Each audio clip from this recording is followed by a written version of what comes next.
which can work on their languages and develop the requisite technology to support them.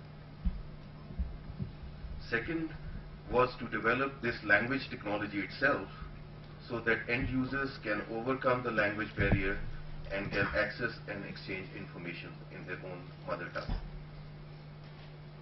And third was to look at the policy to address local language computing because it requires long-term and consistent commitment. The project has been funded through PAN program of IDRC and is managed by the Center for Research in Urdu Language Processing at National University of Computer and Emerging Sciences in Pakistan and has been under execution for almost exactly 3 years now. The regional project is structured in a way that each partner country hosts a team of developers and linguists working towards developing technology solutions for its languages. The project comprises of 7 of these country components, which include Afghanistan, Bangladesh, Bhutan, Cambodia, Laos, Nepal, and Sri Lanka.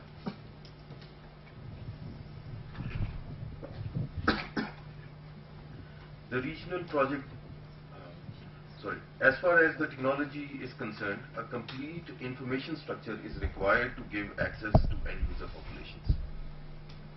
The information structure includes the basic infrastructure and connectivity. In addition, it also requires computers in local languages, referred here as basic localization.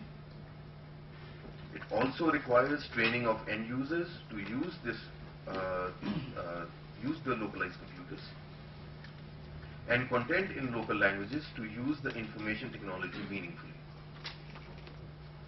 Finally, advanced applications to further facilitate the user experience are also necessary. For example, a text-to-speech system can be used to read out emails to illiterate populations.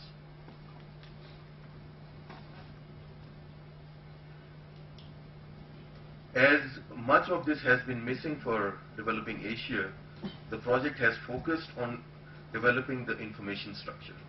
It has been focusing on developing the basic localization, the natural precursor to the other things. To meet the first and foremost objective of the project, that is developing human resource capacity in the region for this purpose, the project has taken a variety of training through diverse mechanisms, including long-term mentor placement programs in countries which needed more support, national and regional trainings, and also a 10-week-long summer school through which university credit courses were offered to the attendees from 12 countries last year. In addition, the training of the teams has been reinforced by the software development work they have carried out for their own languages in their own countries.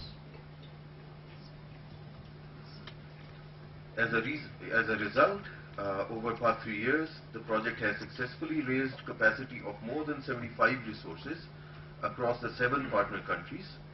A recent survey of pan-localization teams across different partner countries indicates that most of them understood the problem of localization when the project started. However, since the start of the project, for basic localization, the country components have already implemented solutions for their languages, which was the focus of this project.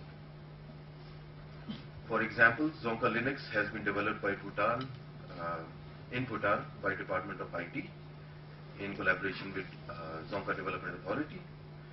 Zonka Linux allows users to do document processing, access the web, exchange emails and chat messages, all in Zonka language.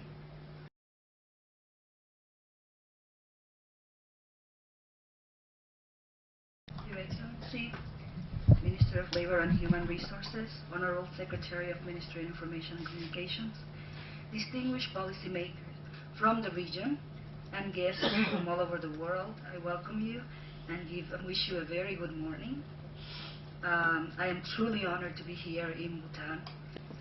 The first purpose is to obtain as much information as possible from each participating country to best ascertain the state of your country's local language computing policy.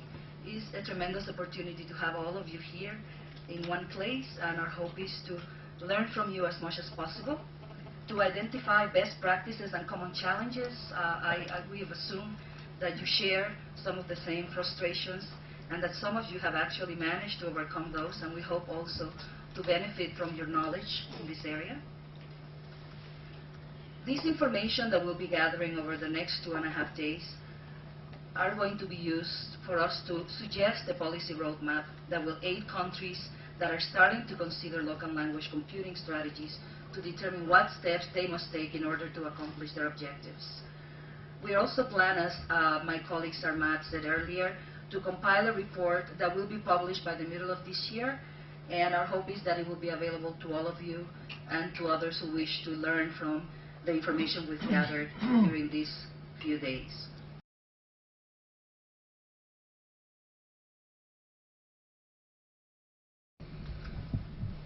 Honorable Minister,